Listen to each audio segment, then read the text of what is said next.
I remember thinking that Easter morning was going to be peaceful, the kind of quiet holiday that reminds you why you spent your whole life building a family in the first place. The sun had barely risen when I finished tying the ribbon on the small basket of pastel eggs I had prepared for my grandchildren, even though they were getting a little too old for that tradition. Old habits stay with you when you're 68 years old, especially the ones built around love. My name is Margaret Whitmore, and for 35 years I lived in the same white two-story house at the end of Maplewood Drive in a quiet Ohio neighborhood, where people still waved from their porches and remembered your birthday. My late husband Robert and I bought that house in 1989 when our children were still young, and every inch of it carried some memory. Pencil marks in the kitchen doorway showing how tall Daniel and Emily had grown each year, the oak dining table Robert built himself in the garage, the creaky third stair that always made the grandchildren giggle when they tried to sneak down for cookies. Easter had always been special in our family.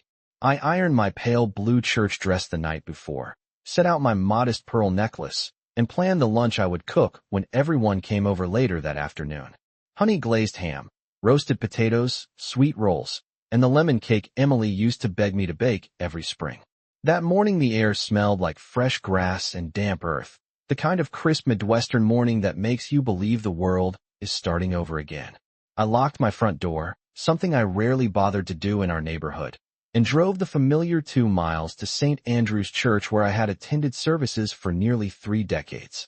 The parking lot was already filling with families dressed in bright colors, children running around with chocolate on their faces, and elderly couples walking slowly together like Robert and I used to.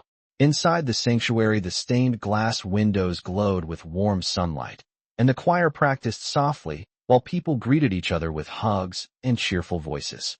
For the first hour, I felt grateful, genuinely grateful, the way you do when you think your life turned out exactly how it was supposed to. I thought about how lucky I was that both my children still lived within 30 miles, that my son Daniel and his wife Lisa had promised to bring the grandkids over after lunch, and that Emily had texted me the night before saying she couldn't wait to see the house decorated for Easter again. During the service, I even whispered a quiet prayer of thanks for my family, the very people I believed would always protect the home Robert and I built together. When church ended around noon, I lingered a little while on the front steps, chatting with friends and enjoying the warm spring sunlight before starting the short drive back home. I remember humming along to an old gospel song on the radio as I turned onto Maplewood Drive, already thinking about putting the ham in the oven and setting the big dining table for everyone. But as I slowed my car near the end of the street, something strange caught my eye. There were cars parked along both sides of the road in front of my house, more cars than I had ever seen there at one time, and people I didn't recognize standing in my yard. At first I assumed maybe a neighbor was hosting some kind of sale, but as I pulled closer my hands tightened around the steering wheel. There was a large folding sign planted right in the middle of my front lawn, bright red letters painted across a white board so bold they were impossible to miss. The words were simple, and yet they made my heart begin to pound in a way I could not explain. The sign said auction today. I parked my car slowly across the street because there was no space left in front of my own house, and for a moment I simply sat there with my hands still gripping the steering wheel while I tried to understand what I was seeing. There were at least 20 people scattered across my front yard, some standing near folding tables, others walking in and out of my open front door as if the house belonged to them. A man I had never seen before was holding a clipboard and speaking loudly to a small group gathered around the porch. Several strangers were carrying items out of my home, setting them carefully on the grass like merchandise waiting to be sold. My heart began beating faster. With every second as I stepped out of the car and closed the door behind me, the bright red sign on the lawn came fully into view now, and the words felt heavier the closer I walked. Auction today. I looked around, half expecting someone to explain that this was some kind of mistake, but no one seemed to notice me at first. Instead, I heard a woman examining a porcelain bowl from my kitchen and asking another person if it was antique. A young couple stood beside the oak rocking chair Robert had built the year Daniel was born, whispering about how it would look on their front porch. I took another step toward the house, and that was when I saw something that made my stomach drop even further. Sitting on a folding table near the driveway was a small stack of framed photographs from my living room. Pictures of my children growing up, pictures of Robert and me on family vacations, even the black and white wedding photograph that had always rested on the mantel above the fireplace. Someone had placed little paper tags beside them with handwritten numbers. Price numbers. I felt the world tilt slightly as the realization began creeping into my mind that these people were not visiting a neighbor. They were here for my home. A man with a baseball cap lifted a box filled with dishes from the kitchen cabinet and asked the clipboard man if they would start bidding soon. The clipboard man nodded and said they would begin the first round in a few minutes. I walked closer, my shoes crunching softly on the gravel of my own driveway. And finally someone noticed me. An older neighbor named Mrs. Harper stood near the mailbox holding one of my garden lanterns, and her face turned pale when she recognized me. She lowered the lantern slowly and whispered my name like she had just seen a ghost. That was when several other people looked up and followed her gaze toward me. The noise of casual conversation began fading into an uncomfortable silence as more faces turned in my direction. I could see confusion spreading through the small crowd because they assumed I was simply another buyer arriving late. I wanted to ask what was happening, but the words felt stuck somewhere in my throat. Instead, I kept walking toward the porch, past the folding tables covered with items that had lived inside my house for decades. Every step felt unreal, like I had wandered into the wrong place somehow. When I reached the front yard, I noticed the front door was wide open and more people were moving through the hallway inside, picking up objects, studying them, discussing their value. One man was carefully examining the brass lamp that had stood beside Robert's reading chair for years. Another woman was holding the blue ceramic bowl Emily painted for me when she was 10 years old in elementary school art class. I stopped near the porch steps and finally forced myself to speak. My voice sounded quieter than I expected when I asked the question that had been forming in my mind since I first saw the sign. I said, "Excuse me, can someone please tell me why there is an auction happening in my yard today?" The clipboard man turned toward me, studying my face for a moment as if he was trying to place who I might be. Before he could answer, I heard another voice behind him coming from the front hallway of my house. It was a voice I recognized instantly. It was my son Daniel.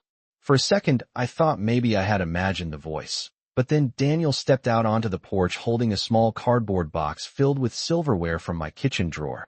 And the moment he saw me standing at the bottom of the steps, his expression froze in a way I had never seen before. My son had always been confident, the kind of man who spoke loudly and moved through a room like he belonged everywhere he went. But in that instant his shoulders stiffened and his smile vanished like someone had suddenly turned off a light. The crowd around us grew quiet, their curiosity shifting toward the strange tension between the two of us. Daniel slowly set the box down on a table near the door and walked a few steps toward me, rubbing the back of his neck the way he used to when he felt uncomfortable as a teenager. For a moment neither of us spoke, and I noticed something else that made the situation feel even more surreal. Inside the house, standing near the hallway, was Lisa, my daughter-in-law, holding a clipboard of her own while speaking with the man who had been organizing the auction. She glanced toward the yard, saw me standing there, and instead of looking surprised, she simply paused for a second, as if she had expected this moment eventually. My eyes moved back to Daniel as he reached the top step of the porch and forced a small, uneasy smile. He said, "Mom, you are home early," and the words sounded strange because there was something rehearsed about the way he said them. I looked past him through the open door and saw strangers walking through my living room, carrying small pieces of furniture toward the yard. The lamp beside Robert's reading chair was already gone. The little wooden shelf from the hallway was missing too. I could even see someone examining the glass cabinet where I kept my china dishes. I felt a tight knot forming in my chest as I asked the question again, a little louder this time, so everyone nearby could hear it clearly. I asked Daniel why there was an auction happening at my house. A few people in the yard shifted awkwardly, clearly realizing they had just walked into the middle of a family conversation they had not expected. Daniel glanced briefly toward Lisa as if searching for support, then looked back at me and took a slow breath. He said, "Mom, please do not make a scene. We were going to talk to you about this later today." His words felt colder than the spring air around us. I stared at him for several seconds because I was not sure I had heard him correctly. Later today, as if the sale of my home and everything inside it was just a small conversation waiting politely for the right moment. I asked him again what exactly was happening, and this time Lisa stepped forward from the doorway before he could answer. She walked down the porch steps calmly, her heels clicking against the wood like she was arriving at a business meeting rather than standing in the middle of my front yard surrounded by my belongings. Her voice was smooth and steady when she spoke, the same tone she used when explaining things to people who needed to be guided toward the obvious. She said, "Margaret, we have already taken care of everything, so you do not need to worry about the details. The house is being sold today, and the auction is simply part of clearing the property before the new owners take possession." For a moment, the entire sentence hung in the air like something unreal. I could hear a man in the crowd quietly asking someone else if this meant the house had already been sold. My eyes moved slowly from Lisa to Daniel, searching his face for some sign that this was all a misunderstanding. Instead, he gave a small nod, as if confirming what she had just said. That was when I realized my children had not only organized an auction in my yard while I was at church. They believed the house no longer belonged to me at all. I stood there for several seconds trying to understand the words Lisa had just spoken, but the meaning did not fully settle into my mind right away because there are moments in life when something is so unbelievable that your brain refuses to accept it at first. Around us, the small crowd in my yard had grown very quiet, and I could feel dozens of curious eyes shifting back and forth between me, Daniel, and Lisa, as if they were watching a scene unfold that no one had expected to witness. I slowly looked past them toward my house again, toward the open front door where strangers were still moving in and out carrying things that had been part of my life for decades. Someone was now examining the long wooden dining table Robert had built with his own hands more than 30 years earlier, running a palm across the smooth surface like he was inspecting a piece of furniture in a store. I could still see the faint marks on one corner where my children had carved their initials when they were teenagers, something Robert pretended to scold them for, but secretly kept, because he said it made the table part of the family story. I turned my attention back to Lisa and asked her calmly what she meant when she said the house had already been sold. My voice surprised even me because it sounded steady, almost thoughtful, like someone asking for clarification about a business transaction instead of hearing that their home had been taken away. Lisa folded her arms lightly and spoke with the same composed tone she always used when explaining something she believed was obvious.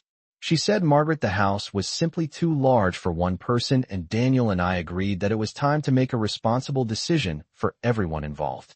She gestured toward the yard where people were waiting quietly for the auction to resume and explained that the property had already been placed under contract with a buyer who planned to renovate it. "The auction today," she said, "was just a practical step to clear out the belongings that would not be moving with me." Daniel nodded beside her, as if repeating the idea silently to himself. I noticed that he still avoided looking directly into my eyes. I asked where exactly they believed I was supposed to live once the house was gone, and this time Daniel answered before Lisa could speak again. He said they had been looking at several assisted living communities about 15 miles away, places where I could have a smaller apartment and people nearby who could help with daily tasks. His voice carried a careful tone that suggested he had practiced saying these sentences before. I felt the weight of those words settle slowly in the air around us while I looked at both of them, the two people I had raised, the two children whose birthdays I had celebrated in the very yard where strangers now stood waiting to buy pieces of my life. One man, near the driveway, shifted awkwardly and quietly set down the lamp he had been holding, clearly realizing he was witnessing something far more personal than an ordinary estate sale. I asked Daniel one more question then. A question that seemed simple enough that it should have been easy to answer. I asked him when exactly they believed they had the authority to sell my home. For the first time since I arrived, Daniel hesitated long enough that several seconds passed before anyone spoke again. Lisa answered instead, her voice still calm, but now carrying a hint of impatience. She said, "Margaret, you signed the financial paperwork last winter when Daniel helped organize your accounts after you misplaced some tax documents."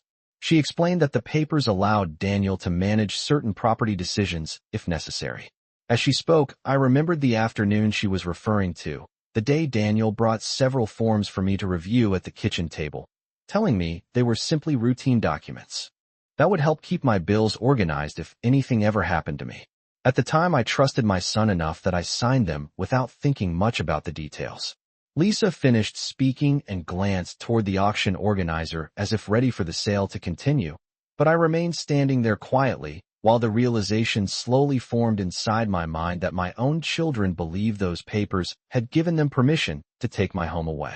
For several seconds, I did not say anything at all, because I was replaying that winter afternoon in my mind with a new and uncomfortable clarity. I remembered Daniel sitting at my kitchen table with a folder full of documents, explaining that organizing my finances would make things easier in case I ever became ill or confused about my bills. At the time, it seemed like a thoughtful gesture from a son who cared about his mother, and I had felt grateful that someone younger and more familiar with paperwork was willing to help me keep everything in order. I had trusted him the way a mother naturally trusts the child she spent decades raising, the same child whose scraped knees I had cleaned and whose school lunches I had packed every morning for years. Now, as I stood in the yard watching strangers carry my belongings across the grass, I realized that trust had been the most valuable thing I had handed over that day at the kitchen table. I looked back at Daniel and asked him quietly if he truly believed those papers meant he could sell the house his father and I had built together.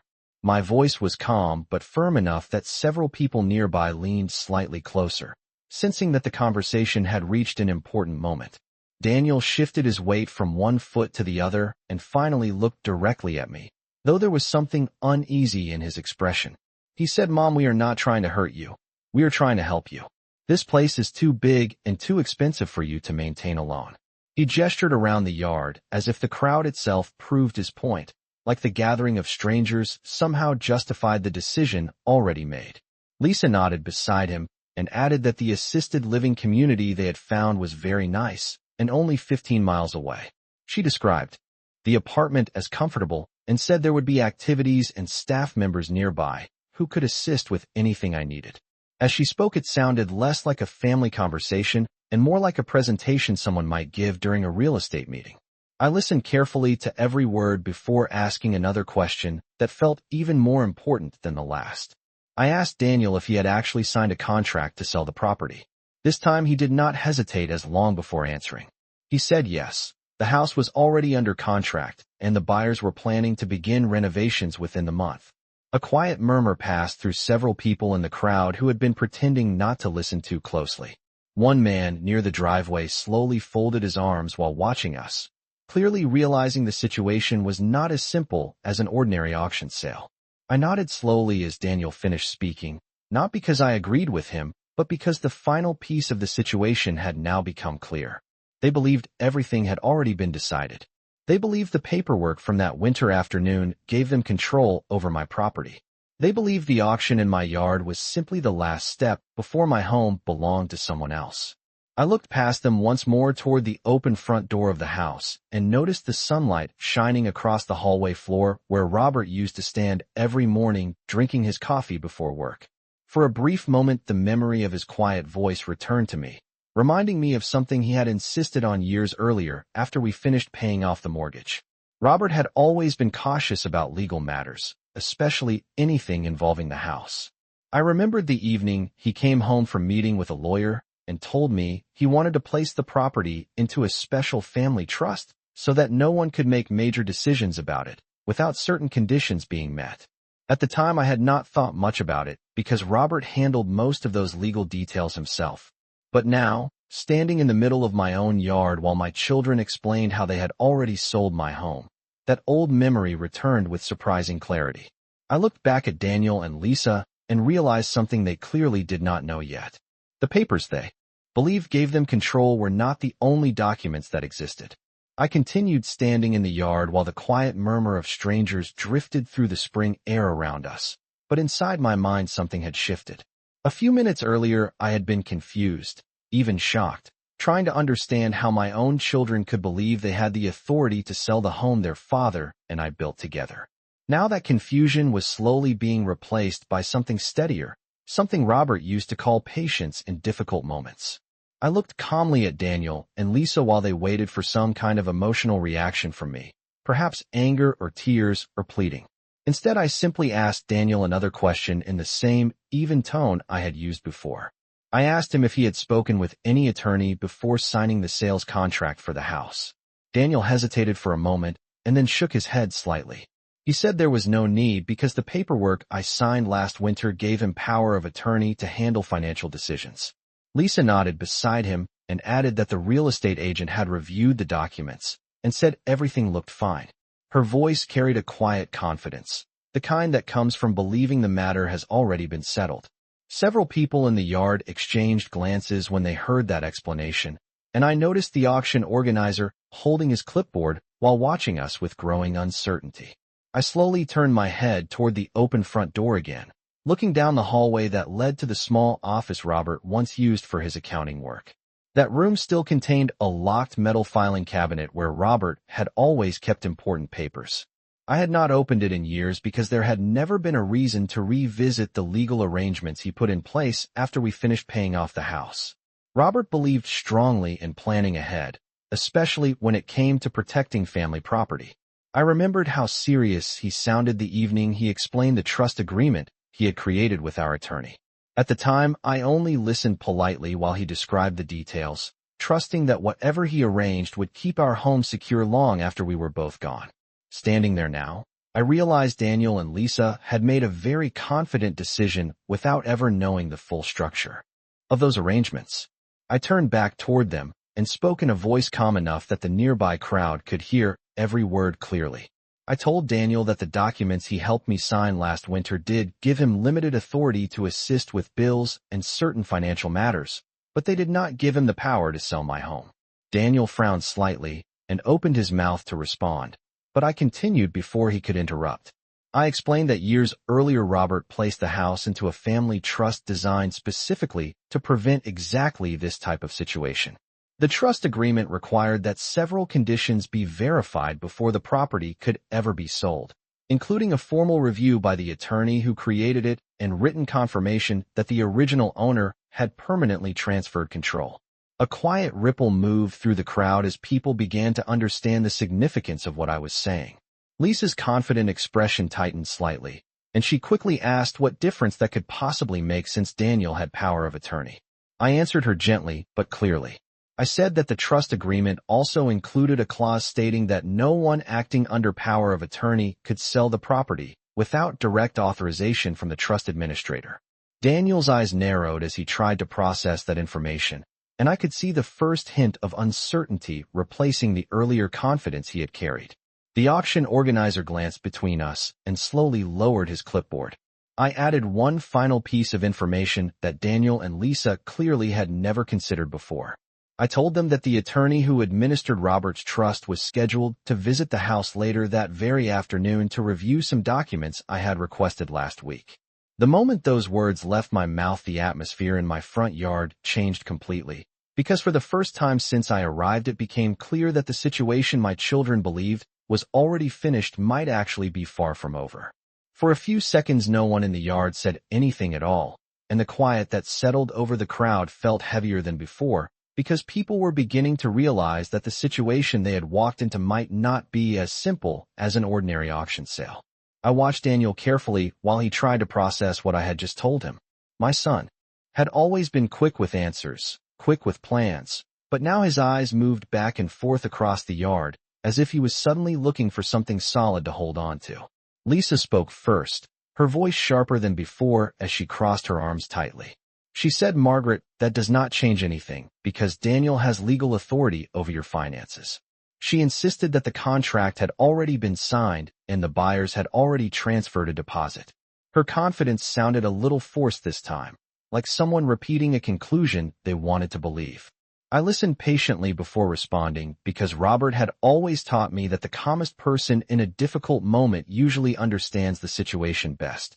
I told Lisa that the trust agreement Robert created was not simply a suggestion or a family guideline. It was a legally binding structure that placed the property under specific protection. I explained that the house was no longer classified as an individually owned asset once it entered the trust. Instead, it was managed according to the rules written in that agreement. That meant no power of attorney could override the trust unless the trust administrator approved it in writing. Several people standing nearby exchanged quiet looks, and I noticed the auction organizer slowly lowering his clipboard again, as if he was reconsidering whether he should continue the event. Daniel finally spoke, his voice quieter than it had been earlier. He asked if I was certain about what I was saying. I nodded and told him that Robert had been very careful when when he set up those arrangements because he believed family homes should never be lost through confusion or pressure. I reminded Daniel that his father spent nearly 40 years working as an accountant, reviewing contracts and legal documents every day. Robert never rushed important decisions, especially when they involved the future of our family. Lisa shifted her weight and glanced toward the open door of the house, where strangers were still standing uncertainly inside the hallway. She asked if I was suggesting that the sale contract would not be valid. I answered calmly that I was not suggesting anything. I was simply explaining that the trust agreement required the attorney who managed it to review any attempt to transfer ownership of the property. Without that review, the sale could not legally proceed. The words hung in the air long enough that even the people who had arrived hoping to buy furniture now seemed more interested in the conversation unfolding in the yard. A middle-aged man who had been holding one of my wooden chairs quietly set it back on the grass and stepped away from the table. The auction organizer cleared his throat and looked toward Daniel, clearly waiting for instructions about whether the sale should continue. Daniel rubbed his forehead slowly, the way he used to do when he felt overwhelmed by a difficult decision. Then he asked the question that finally revealed how much doubt had entered his mind. He asked when exactly the trust attorney would be arriving.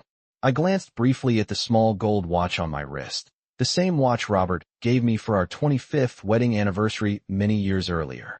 The hand showed that it was a little past 12:30 in the afternoon. I looked back at Daniel and told him that the attorney said he would arrive sometime around 1 o'clock. As those words settled over the yard, the atmosphere shifted again because everyone present understood something important at the same moment. In less than 30 minutes, the person who actually controlled the legal authority over this house would be standing right here. The next 20 minutes passed slowly, and during that time the atmosphere in my front yard felt completely different from the noisy estate sale that had been taking place earlier. No one was shouting bids anymore. No one was laughing or negotiating over furniture. Instead, people stood quietly in small clusters, whispering to each other, while occasionally glancing toward Daniel and Lisa with the kind of curiosity that appears when strangers realize they are witnessing something far more complicated than a simple neighborhood auction. The man who had been organizing the sale finally walked over to Daniel and spoke to him in a low voice. I could not hear every word, but I heard enough to understand that he was asking whether he should pause the event until the legal situation became clear. Daniel nodded slowly, his earlier confidence fading into visible uncertainty. The organizer turned back toward the crowd and announced politely that the auction would be temporarily delayed. Several people stepped away from the tables where my belongings had been placed and moved toward the edge of the yard, unsure whether they should stay or leave. Meanwhile, Lisa paced slowly near the porch steps, her arms still crossed while she spoke quietly with Daniel. From where I stood, I could see the tension in her expression. She kept glancing down the street, as if expecting the arrival of the attorney might somehow be prevented if she watched closely enough. I remained where I was near the driveway, standing beside the same mailbox Robert installed more than 30 years earlier. The metal post had faded slightly over time, but it was still sturdy, much like the quiet patience Robert always believed was the strongest response to a difficult situation. A gentle spring breeze moved through the trees along Maplewood Drive, carrying the faint scent of freshly cut grass from a nearby yard. Under ordinary circumstances, it would have been a peaceful afternoon. Instead, my home had become the center of a silent gathering of neighbors and strangers waiting for answers. After several more minutes passed, a dark gray sedan slowly turned the corner at the end of the street and began driving toward the house. I recognized the car immediately because I had seen it parked outside the same law office many times before. Daniel noticed it too. His shoulders stiffened as the vehicle approached and came to a smooth stop along the curb in front of the yard. The driver stepped out, adjusting his jacket before closing the door.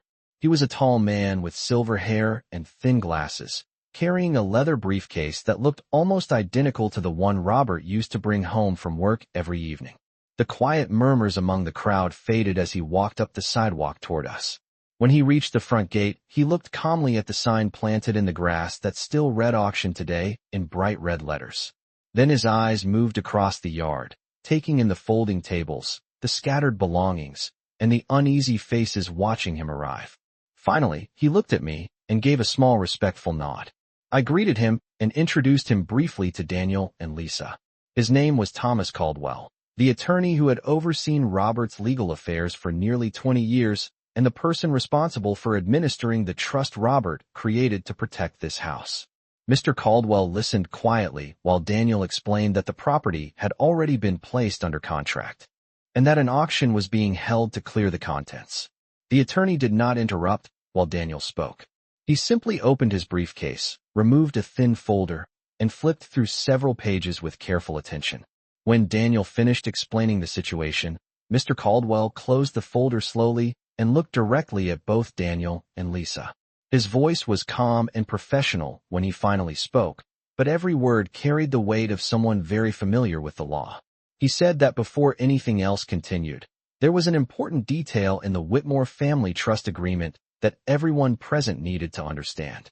Mr. Caldwell held the folder in one hand while the quiet crowd gathered closer, and the calm authority in his posture made it clear that this was no longer an ordinary neighborhood sale, but a legal matter unfolding in the open air. He adjusted his glasses slightly and looked first at Daniel, then at Lisa, before speaking in a steady voice that carried easily across the yard. He explained that the Whitmore Family Trust had been established by Robert Whitmore nearly 15 years earlier with a very specific purpose: to ensure that the family home could never be transferred, sold, or pledged as collateral without strict legal review by the trust administrator. Several people in the crowd exchanged curious glances as they listened, realizing the situation was becoming far more serious than anyone expected when they arrived that afternoon. Mr. Caldwell continued calmly, explaining that while a power of attorney document could allow someone to assist with financial matters such as paying bills or organizing accounts, it did not override the governing authority of a legally registered trust. The home on Maplewood Drive, he said clearly, had been transferred into that trust the same year the mortgage was fully paid off. That meant the property was no longer classified as a personal asset that could be sold through ordinary authorization. Instead, it was protected under the legal conditions Robert had written into the trust agreement. Daniel's face tightened slightly as he absorbed those words.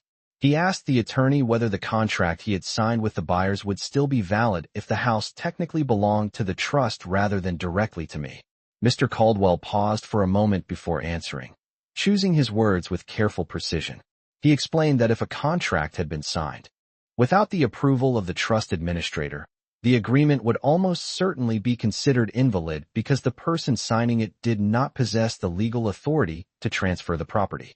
A low murmur moved through the crowd as that statement settled over everyone listening. Lisa's confident expression had faded completely by then, replaced by a look of frustration mixed with disbelief. She insisted that the real estate agent had reviewed the power of attorney papers and assured them the sale could proceed. Mr. Caldwell nodded politely and replied that real estate agents often rely on the documents presented to them, but they do not necessarily have access to the complete legal structure surrounding a trust. He then opened the folder he had brought with him and removed several pages of neatly organized paperwork. Holding the documents so Daniel and Lisa could see them clearly, he pointed to a section of the trust agreement that Robert had personally signed years earlier. The clause stated that any attempt to sell or transfer the property without written approval from the trust administrator would automatically trigger a suspension of that transaction until a full legal review could be completed. More importantly, the clause also contained another condition Robert had insisted on including. If a family member attempted to dispose of trust property without authorization, that individual could be permanently removed as a beneficiary of the trust.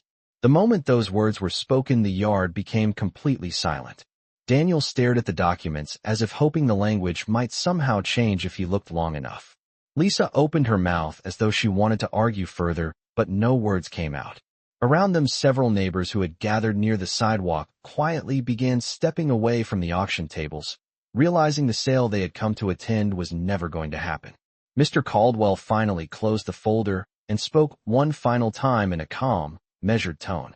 He said that until the legal review was complete, the contract Daniel had signed could not proceed, and the auction being held that afternoon must end immediately. Then he looked at me briefly and added that according to the trust agreement, the property at the end of Maplewood Drive still belonged exactly where Robert Whitmore intended it to remain.